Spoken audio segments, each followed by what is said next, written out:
I mean, don't you look at the market literally every day? Like, Every day? you could have no deals going on, and you're still going to be surfing the market. Still.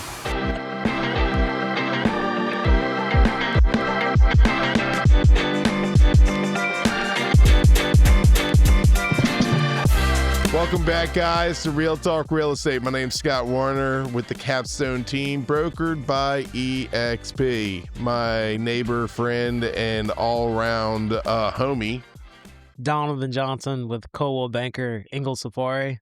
It's glad to be here and excited to get into the ever so famous topic of Zillow. Ooh, yeah, that's what we're shifting into. We're shifting into the topic of Zillow because guess what? It's taking over all of us. Just watch out. We're going to be without a job soon.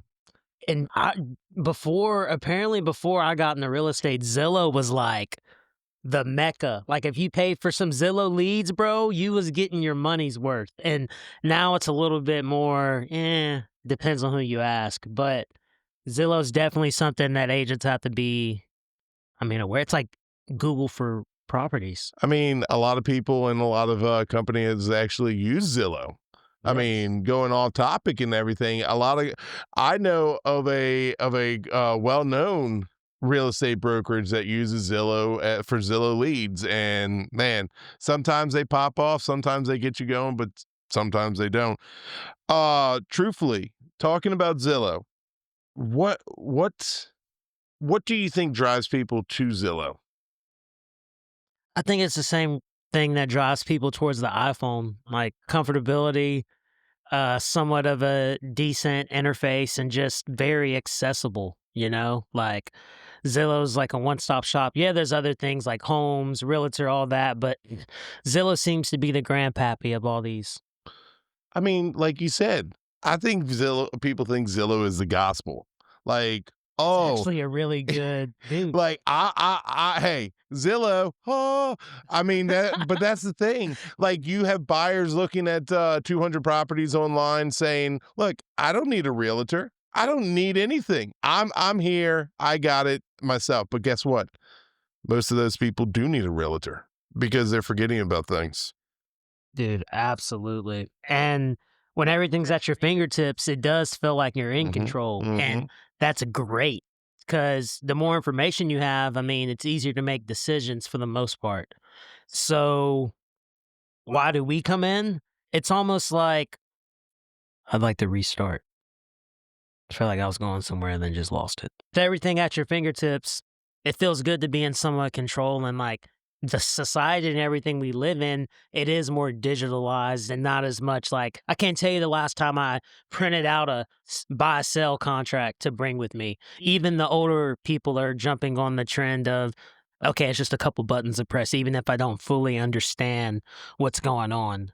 See, the thing is, Zillow, it's close sometimes, but sometimes it can be wrong. I've seen Zillow off $50,000 or more. It's great, but it doesn't do its job perfectly. It still leaves an air gap. Dude, it's kind of like, I remember in high school, man, I had a friend that was a hypochondriac and thought he had cancer. So he went on WebMD, started Googling his symptoms, and before you know it, this for then trying to tell everybody he bricked up with the cancer. Zillow can be like that. They can say that that your property is hotcakes when really that thing is in the freezer and needs prayer. Like, you better hope Easter coming soon because that thing needs resurrection, But Zillow may not know. They can't walk through. They're just using data that they have. So if your data's compromised, then your results will be compromised. And I don't think people realize that because they don't know the market like we do. Don't you look at the market literally every day? Like, Every day? You could have no deals going on and you're still going to be surfing the market. Still. That's all I'm saying. There are challenges that agents face with going with Zillow. Challenge number one, it's a Zillow debate. Like, you're giving somebody a CMA, you're like, here you go, here's your CMA. And while you're talking to them, guess what? They might lose interest and start surfing that Zillow web and being like, hey, this is what Zillow says that my house is worth. But guess what? It's not always right. You have somebody right in front of you. Listen to them. And here's the thing, like, as an agent, it's important to be personable. Zillow's a machine. We are personable. Just like our AI podcast, we were talking about how there's certain intangibles that you have that you can bring to the table to show people what you're worth. Certain people sometimes maybe see you as not arguing, but like, oh, you don't think my house is worth this much because you're just trying to this, that, and the third, make money or something like that. When in reality, it's not. We're just trying to protect you because we see the bigger picture where the machine is kind of opportunity bias. I mean, look, we would love to have your house worth 10 times more than it is, but guess what? When you make more money, we make more money. I mean, like another challenge. Some people have professional photography. They're like, "Hey, look, I got my iPhone 15 here. Let's go take a couple pictures of my house and snap, snap, snap, snap, snap." I mean, that's great, but guess what? A picture's worth 1,000 words. Don't you want to use it right? Dude, yes, you wanna use it right. Because let me paint a picture of the current real estate market. It is a buyer's market, which means if you're a seller, you better be putting your best foot forward. Because buyers don't have to put their best foot forward to get the maximum amount of value right now. And it can be scary if you don't price right. It can be scary if you're not, marketing right. Because think about it, the first week of your listing is usually when you get the most, like, publicity, shout outs, shares, and if you're not taking fully advantage of that, that's almost like if you say, I don't need curb appeal. Man, curb appeal is so important, especially the nicer your listing is, because people will drive off of a first impression, somebody pre approved and ready to spend all the money. So there's certain things that agents do, and imagine it's like we've been playing with this deck of cards forever and you just broke open the pack. So trust the dealer. I mean, what you were talking about curb appeal. One time I had a deal. Hey, look, I called my landscaper. I said, "How much is it going to cost just to get this looking nice?" It was in the DSLD neighborhood. Okay. So every person's front yard looked like the same thing. Guess what? Change their lawn for like $500. Change their curb appeal for 500.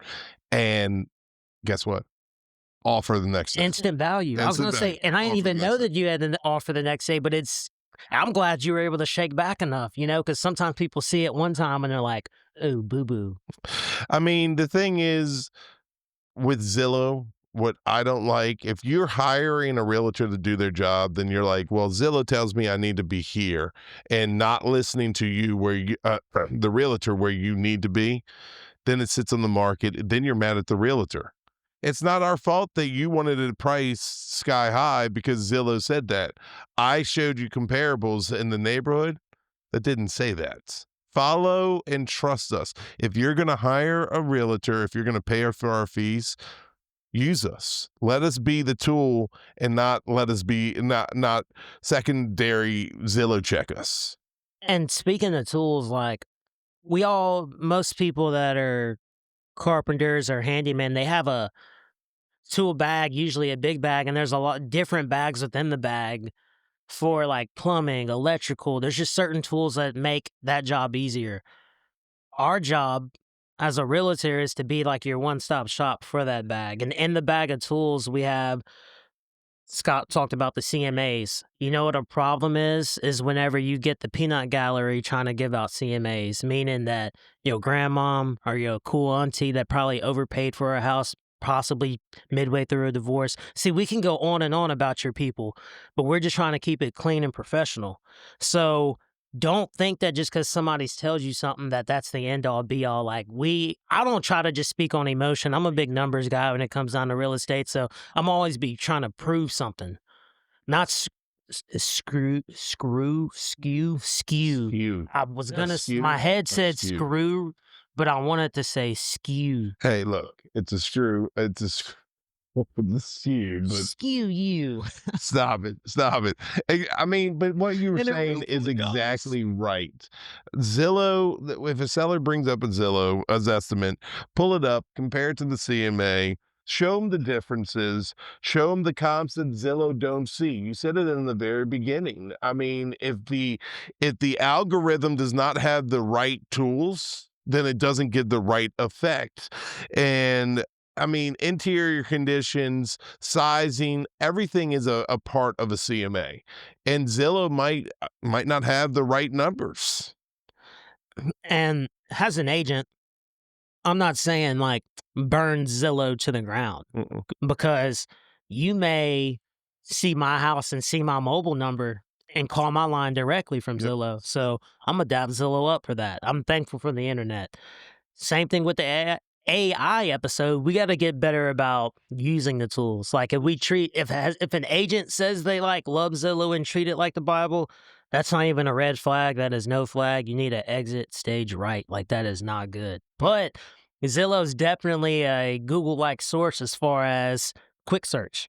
Yeah. You just type in any property's address, there's a good chance the Zillow link will pop up first. Yeah. And that may be Zillow's SEO, whatever, but use the tools available. I mean, sometimes you use Zillow as a listing presentation because then you're saying, look, this is what pops up when people look at your house or your neighborhood or your comparables. Use it, but once again, use it as a tool, not as a Bible. I mean, that's the thing. We as agents have a lot of tools at our hand, tools at our disposal. We just need to go ahead and use what's in our bag. Yeah. I will say shout out we got a new Matrix MLS. It's an agent multi-listing service. It's what agents use. It's our version of Zillow. It's like professional Zillow. They're doing really good about sharing listings now. It used to be super clunky, but like one thing about Zillow that's cool is that if somebody's like on profile, basically, like whatever they like, you'll see. But through the new system that we have, it's way easier to basically set up a profile and like share a listing to where it looks like you're just sending somebody a text versus like a big old clunky login and all that. I mean, you're right. The MLS, it did just change. It seems like you're doing much better than me on learning that MLS because I'm still clunking around and trying to figure out some things here and there. But it comes back to the Zillow effect. You know, when a buyer says, I found a home by myself, I can do all this, I can do all that.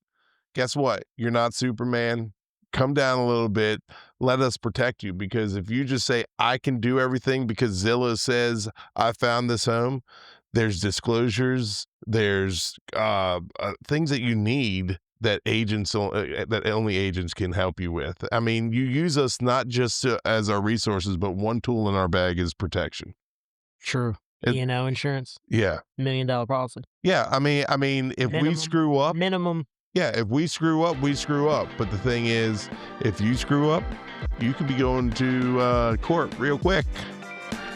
When you said I can do all things, I was like, this boy about to Philippians 4:13 on camera. Hey, look, I can do all things through Christ who strengthens me. Amen, dude. Amen. That's pretty much the end of the episode. It is.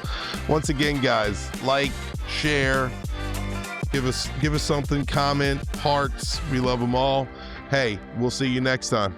Tag Zillow for us in the comments. All love at the bottom. Game point.